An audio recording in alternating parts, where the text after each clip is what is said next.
सिद्धिभ्या ॐ नमः सिद्धिभ्या मंगलम भगवान वीरो मंगलम गोतिमोगणि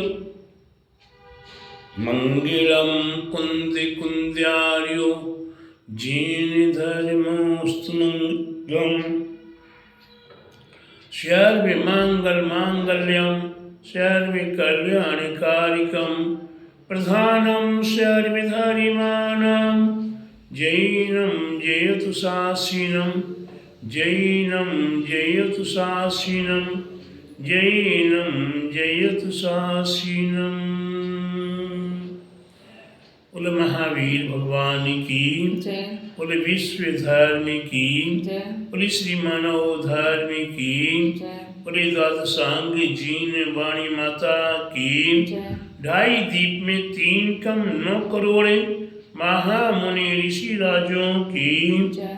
बोले आचार्य गुरुवर 108 परम तपस्वी वंचरी परम तेजी संत शिरोमणि 5 वर्ष के जल की त्यागी स्वतंत्र सेनानी ज्ञान वृद्धि तपोवृद्धि वयोवृद्धि वात्सल्य मूर्ति आचार्य श्री 108 नेमी सागर जी महाराज की जय।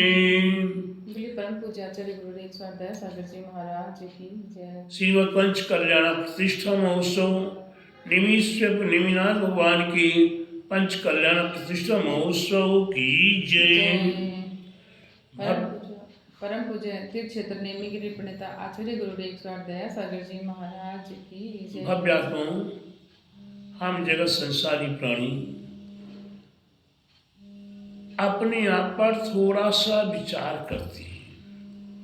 विचार केवल इतना ही करना है कि हम जो क्रिया कर रहे हैं, चाहे वो सांसारिक हो या पारिवारिक हो या राजनीतिक हो या सामाजिक हो और चाहे धार्मिक हो, ये सारी क्रिया हम ये मान के चले कि मैं अपने लिए कर रहा।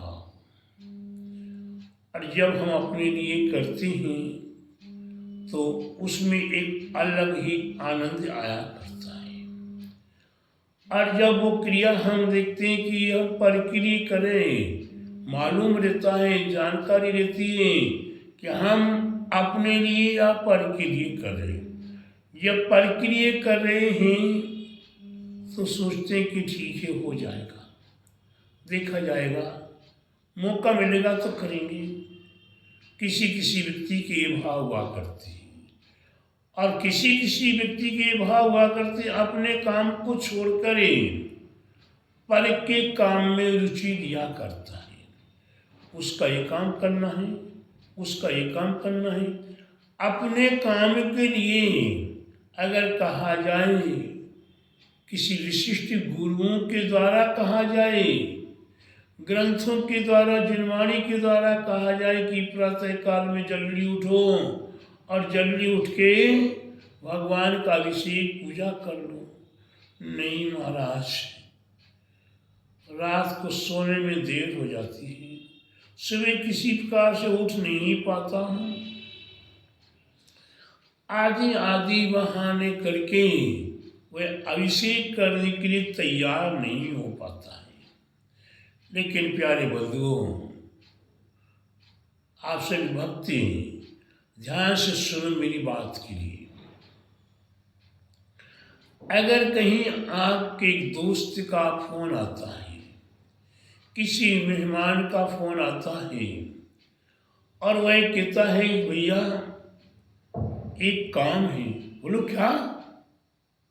अरे वो 3 बजे रात को हमारा मित्र या हमारा साले का साला फलानी ट्रेन से शिखर जी जा रहा है या कलकत्ता जा रहा है, अगर हो सके तो उसे चाय नाश्ता बना के दे देना। हाँ हाँ, हो जाएगा। प्यारे बंधुओं, उसी काम के लिए गरम गरम चाय बनानी है, गरम गरम नाश्ता बनाना है। 2 बजे से उठ जाएंगे, 1:30 बजे उठ जाएंगे और बना के तैयार करें। 3 बजे से पहले पहले कहाँ पहुंच जाएंगे राधा दीदी? स्टेशन पहुंच जाएंगे, ट्रेन पर इंतजार करेंगे, ठंडी ठंडी शीतलहर चल रही है, पानी की फुर हो रहा है, लेकिन नहीं, उसको नाश्ता चाय देना है। प्यारे बंधु, विचार करो, ना आप उसको पहचानते थे ना वो आपको पहचान रहा है, लेकिन फिर भी आपको नाश्ता देने के भाव हुए। तो पल के लिए आप इतनी मेहनत करने को तैयार हो, लेकिन आपसे कहा गया कि भगवान का अभिषेक कर लो, तो लेकिन किंतु परंतु तो कुछ कुछ व्यक्ति इसी प्रकार से हुआ करते हैं। अरे भक्तों, दूसरे के लिए पूरा सारा जीवन लगा दिया, अपने लिए नहीं लगाया। जब शादी नहीं हुई थी तब आप स्वतंत्र थे, शादी हो गई, अब पत्नी आपको रात को 10 बजे 12 बजे बोलती है कि मेरे को पिज़्ज़ा खाना है, मेरे को फलानी वस्तु चाहिए। रात को 10 बजे 11 बजे 12 बजे 2 बजे जब भी डिमांड हुई, चाहे बच्चे की हो चाहे परिवार की हो, आप उसे पूरा करने के लिए तैयार। आप किसी की दूसरे की इच्छाओं की पूर्ति करने के लिए, कल बच्चे हो जाते हैं, उन बच्चों को रात्रि में 2 बजे दूध पीना कौन किया, दूध पिला रहे हैं। प्यारे बंधु, हम दूसरे के लिए अपना समर्पण, सारा जीवन, राधा दीदी आपने अपना जीवन किसके लिए समर्पित कर दिया? गुरुदेव के चरणों में। अभी गुरु के प्रति समर्पित कर दिया। इससे पहले जब तक आपने नहीं जाना था, नहीं समझा था, तब तक आपने सारा जीवन कभी माता पिता के लिए, कभी पुत्र पौत्र के लिए, कभी और नाना प्रकार के परिजनों को समर्पित करते रहे। सारा जीवन ऐसे ही बर्बाद कर लिया है। हम आज अपने आप पर विचार करें। मैं ये नहीं कह रहा हूँ कि आप किसी का मत करो, मैं ये नहीं कह रहा हूँ कि आप किसी का मत करो, करने के लिए मना मैंने बिल्कुल भी नहीं किया, लेकिन प्यारे बंधुओं, ये भी विचार कर लो कि ये मौका मिला है तो अपना भी संभाल कर लो। हम अपने आप में एक बार आने का विचार करें। हमारे आचार्य कहते हैं, बहिरात्मा बाह्य में भटक रहा है, बाह्य में सुख दुख मांग रहा है, बाह्य की सुख दुखों का अनुभव कर रहा है। अरे भाई, बाह्य से हटके अंदर आत्मा में आ जाओ। अंदर आपके क्या क्या छिपा हुआ है, अपने घर के माल को तो एक बार टटोल लो। आप कितने माला माल हैं। जब अंदर आत्मा में आते हैं तो अपना माल मिलता है, अपने अंतरंग में रत्नत्रय छिपा हुआ है। अपने अंदर आत्मा में हमारी परमात्मा छिपी हुई है। और जिन्होंने एक बार परमात्मा को जानने का प्रयास कर लिया, जिन्होंने एक बार परमात्मा को जानने का प्रयास कर लिया, वह प्यारे बंधुओं बहिरात्मा नहीं बन सकते हैं। वे जब तक परमात्मा नहीं बनेंगे, जब तक अंदर आत्मा से बाहर है, उन्हें को अच्छा नहीं लगेगा। उन्हें तो निरंतर चाहिए कि मेरे को पूजा करने का मौका मिले, मेरे को पाठ करने का मौका मिले, मेरे को जाप करने का मौका मिले, मेरे को अनुष्ठान करने का मौका मिले, मेरे को दान पुण्य आदि क्रिया करने का मौका मिले, मेरे को गुरुजनों की वैयवृत्ति करने का मौका मिले, मेरे को गुरुजनों के आहार की परिचर्या करने का मौका मिले, मेरे को गुरुजनों के पास बैठ करे उनके गुणों का आनंद लेने का अवसर मिले और माँ जिनवाणी का अवलोकन करे, ज्ञान की वृद्धि का अवसर मिले। ये अंदर आत्मा में वह होता है, वैसे यही स्वाता है। उसे याद आता है धवल की, वह धवल की पुस्तक में एक बहुत छोटा सा वाक्य है, दानम पूजाम चेती ग्रस्थानम, दान देना और पूजा करना ग्रस्तों का मुख्य धर्म है। तो ये 6 प्रकार के आवश्यक है। जिनेन्द्र भगवान की पूजा करना, जिनेन्द्र भगवान का अनुधान करना, जिनेन्द्र भगवान का अनुष्ठान करना, जिनेन्द्र भगवान के पूजा के वस्त्र धोल कर रखना, जिनेन्द्र भगवान की पूजा की द्रव्य तैयार करना, अपने हाथों से करना, अपने सामने करना और शुद्ध पवित्र भाव के साथ शुद्ध पवित्र हमारे पास द्रव्य है।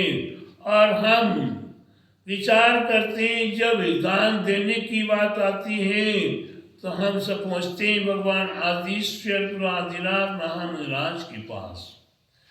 राधा दीदी कौन? आदिश्वर प्रभु आदिनाथ महामुनिराज की ओर देखते हैं। वे 6 महीने का उपवास करके बैठे हुए थे। 6 महीने तक वे नगर नगर शहर शहर आहार चर्या को जा रहे थे, लेकिन आहार नहीं मिल रहा था। तो आहार किसने दिया? राधा देवी आपको मालूम है, आदिनाथ भगवान को आहार किसने दिया? राजा श्रेयांश। राजा श्रेयांश के पास किसी बात की कमी नहीं थी, वे अपने आप में राजा थे। उनके पास हजारों नौकर चाकर थे, लेकिन राधा दीदी वे राजा श्रेयांश किसी भी नौकर चाकर को आहार के लिए नहीं कहते हैं, ना आहार दान देने के लिए कहते हैं, ना आहार के लिए बुलाते हैं, ना उनको बताते हैं और ना उनसे कुछ करवाते हैं। उनने तात्कालिक देखा कि समय का अवसर केवल मात्र सामने से मुनिराज आ रहे हैं और मुनिराज को आहार देना है। कैसे आहार दें? उन्हें अपने जाति स्मरण से ज्ञान हो गया कि नवदा भक्ति कैसे हुआ करती है।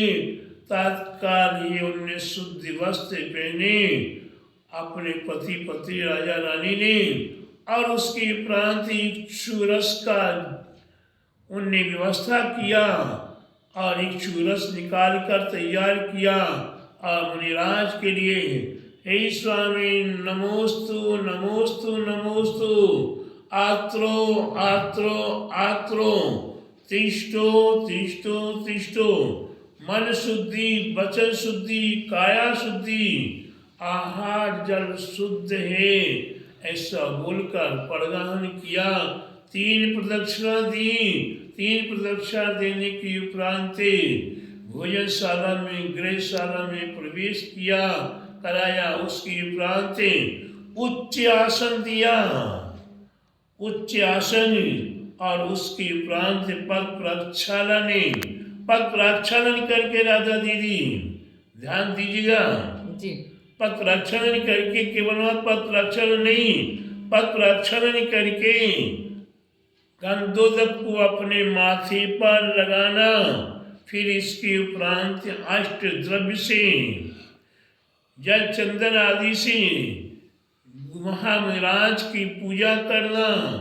पूजा करने के उपरांत विधिवत नमोस्तु करना और नमोस्तु करने के उपरांत फिर जो आपने भोजन बनाया हुआ है वह भोजन दिखाना और दिखा करे, फिर मन शुद्धि, वचन शुद्धि, काय शुद्धि, आहार जल शुद्ध है।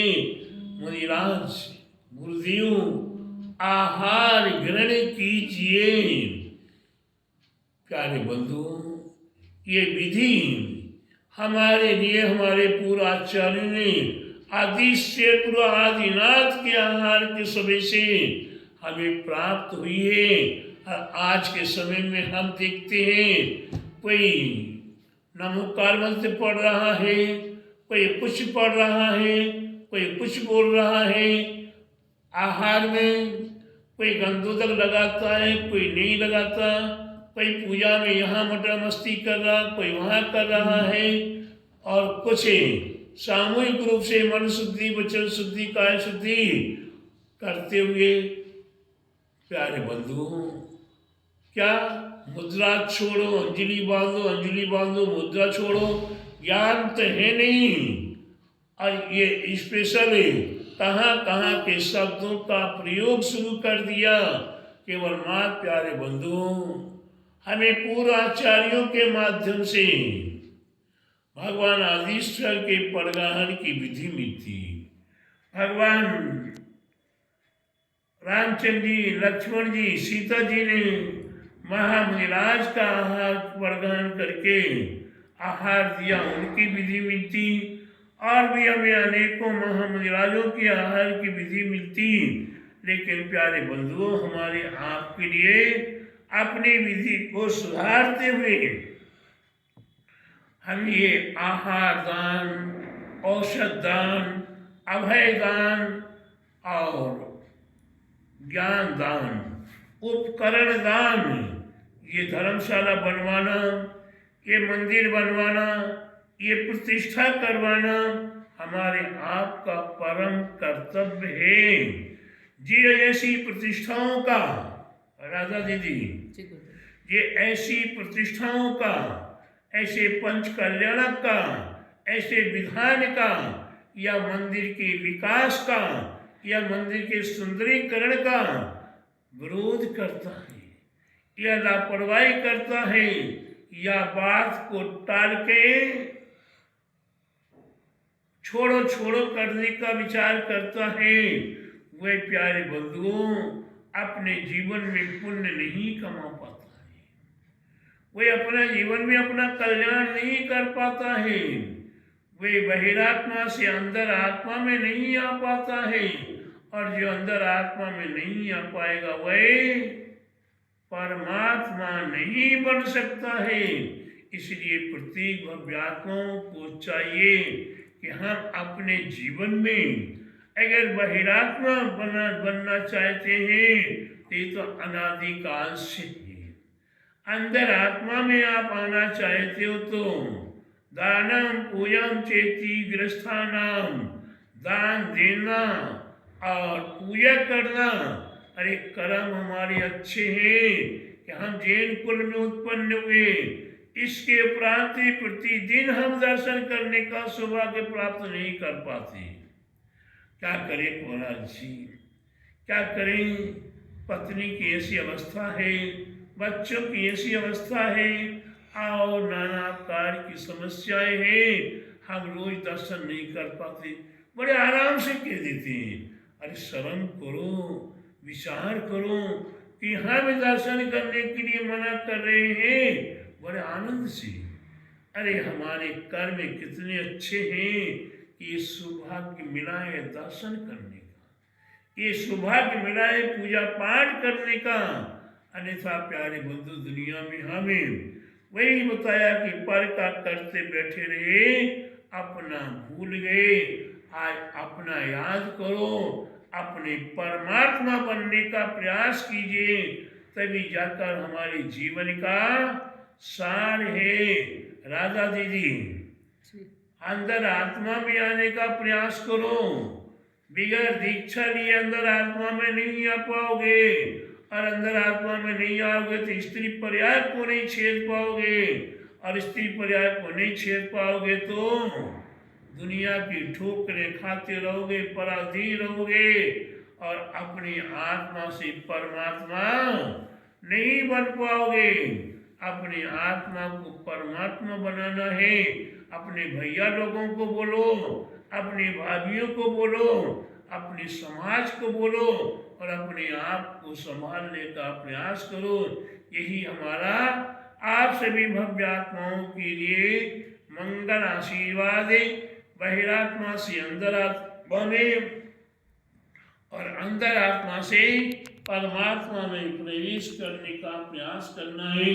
बोले महावीर भगवान की जय। बोले द्वादशांग जीन वाणी माता की जय। बोले 2.5 द्वीप में 3 कम 9 करोड़े महामुनि ऋषि राजों की जय। बोले इंदिरानगर में होने वाले नेमिनाथ पंचकल्याण प्रतिष्ठा महोत्सव की जय।